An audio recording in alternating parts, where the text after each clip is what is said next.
everybody, and welcome to our 2020 wreath making workshop, which is virtual this year.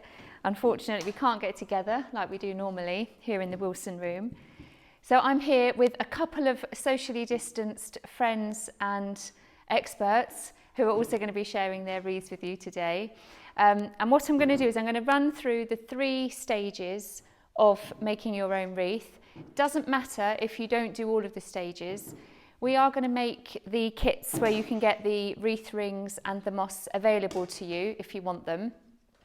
But if you have done it before and you've got one of these moss wreath rings from last year or the year before, you probably can reuse it. The really good thing about moss is if you put it in water, it rehydrates. So it is just like a natural oasis. So you probably can reuse one, or you can, of course, use an oasis one if you prefer anyway. So for those of you that don't need to do the mossing bit, you can relax and enjoy this bit. Otherwise, follow these instructions and we will start with our copper frame. You always put your moss on the top side of the frame. You don't fill it in, put your moss sausages on the top. And I'm going to start with my string, which I'm going to tie on. I'm going to leave a fairly long end, so that if I want to make a loop to hang it up at the end, I can do that.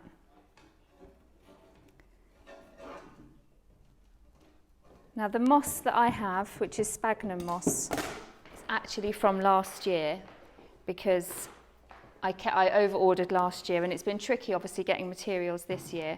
And it's totally fine, it's exactly the same as it was last year, so it's completely stayed hydrated. Now I've teased out the moss so that it's all fluffy, rather than just taking it straight out of the bag in a lump. And then what you're going to do is take a big handful and turn it into a kind of sausage shape that is firm and fits onto your wreath frame. About that big. It doesn't need to be enormous because all it is a base for your foliage. And then take your string over 2 or 3 times, pull it nice and tight so that when you do your next one, you can put it down and it's not going to come undone on you. So make your next sausage shape. Quite hard to describe how you press this together. You just kind of have to do whatever feels right. And when you place this one onto your frame, ever so slightly cross it over the first one so that you don't have a dip between your moss. And then take that string around 2 or 3 times. And then you carry on that principle until the whole of your moss wreath is covered. You don't need to worry about if you have a skinny part and a bigger part. Doesn't matter, this is just a base. And when you put your foliage on, that will give you the wreath shape and outline. This actually is purely a mechanic to hold it in place.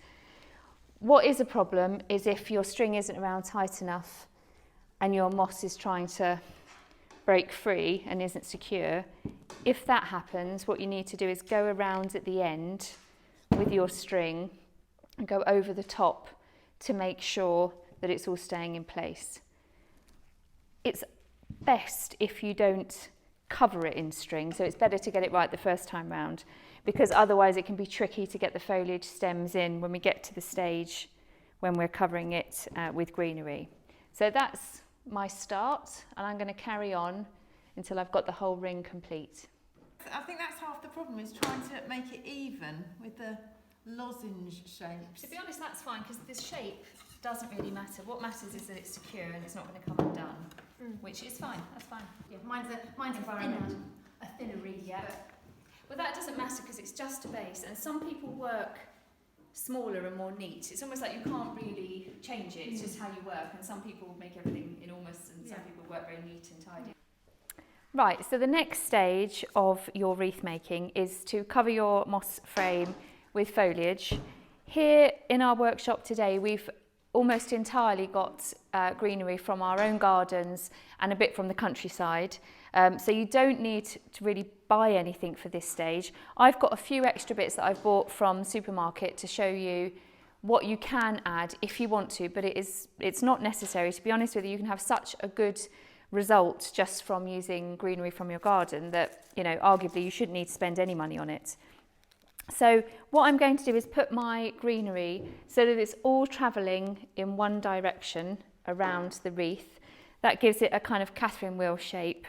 And you can do your foliage moving in different directions, but it's more tricky overall to get the right shape. So it kind of works with the circle shape if you use your greenery to follow the lines.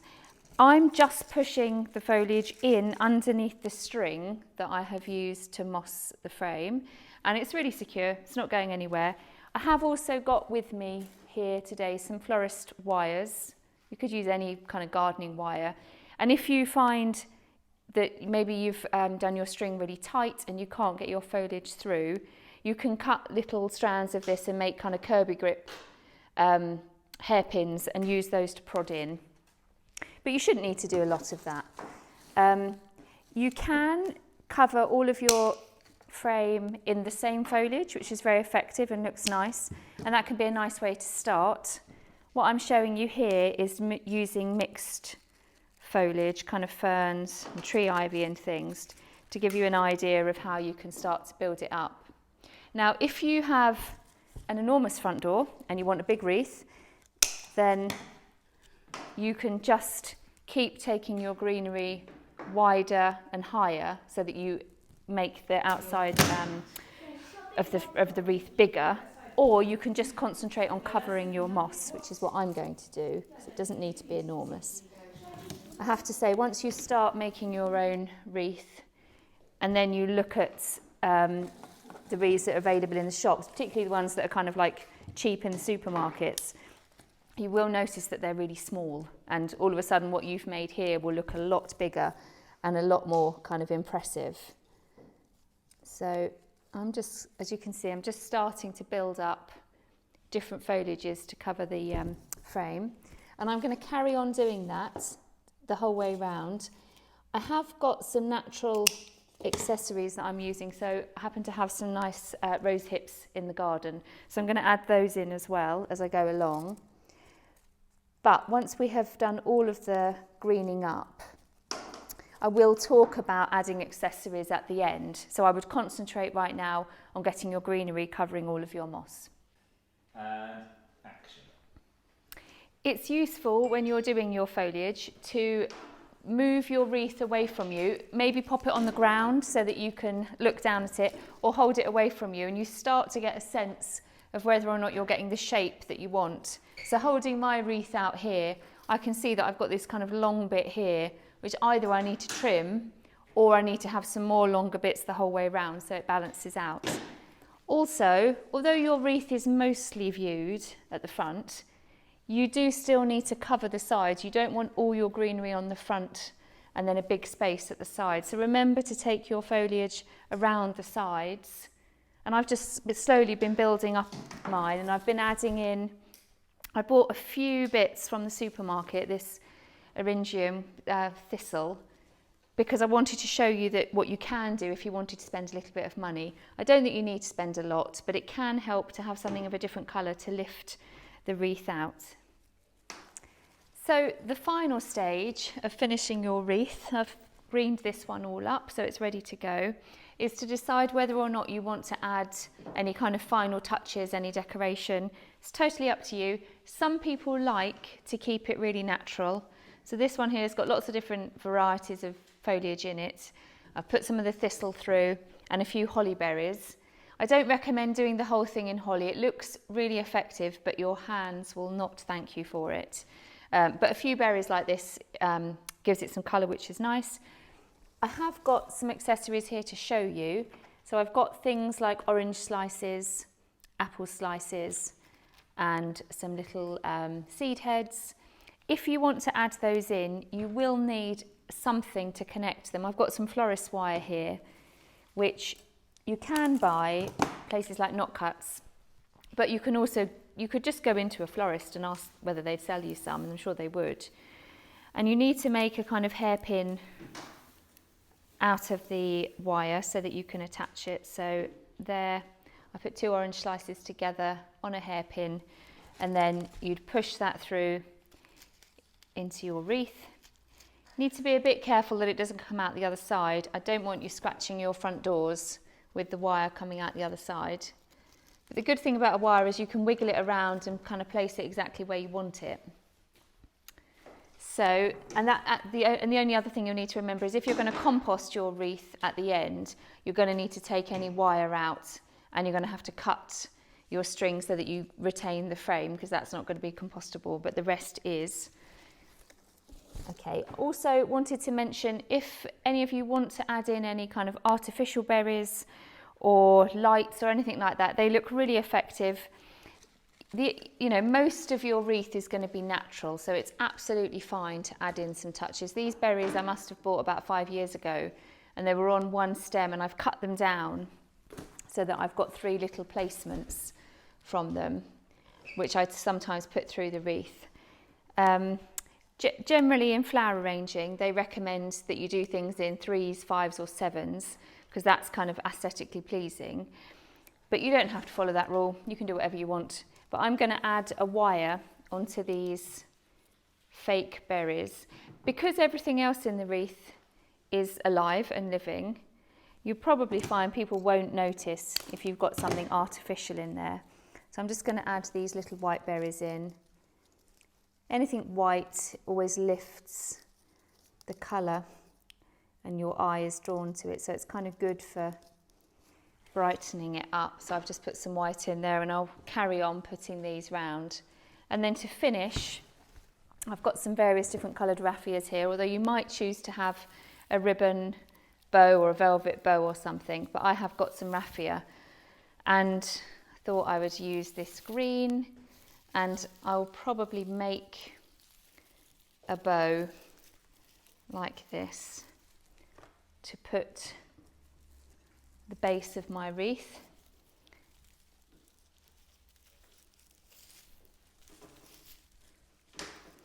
Making these bows is something of an art form, and I might ask Will to come and video me close up so I can show you, because it's not very easy to explain, and rather glamorously it does involve using your teeth at the end, because you don't have enough hands. You have to use your teeth for that one critical stage. But I'm probably going to put this bow at the base of my wreath so that it's kind of finishes it off when it's on the front door. So I'll go and finish that whilst you start adding any accessories and see how my friends are getting on. So how are you going? Well, fine, I'm just putting these myrtle berries in. But you can't see them that well. No, they're lovely. In daylight, they'll show up, because in here it's not very forgiving, is it? I mean, it's nighttime and stuff.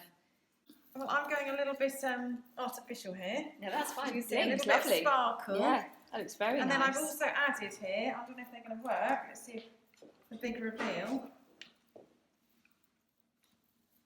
Oh, right, Lots, how are you getting on? Quite good, but it's just that the purple I don't really think goes with the red. But my grandma has a red front door, so... Do you know, do we care? Should we just do whatever you want? Whatever Yeah. colours you want? Yeah, I think it looks lovely. It's also, I mean, it's very full and big. I hope your grandma's got a really beautiful big front door. Yeah, she does. Yep. So we're just about finishing off our wreaths here today. You'll notice they all look completely different. We've all had the same big pile of greenery and foliage to use, but we've all chosen slightly different things. And the main thing with these wreaths, because you're using such lovely natural materials, is you cannot go wrong. It will look lovely whatever you do. They'll always look different, but they will always look excellent. I've never had a bad one leave one of our workshops. You can keep going with these. That's one of the things that can happen, is you can just keep adding.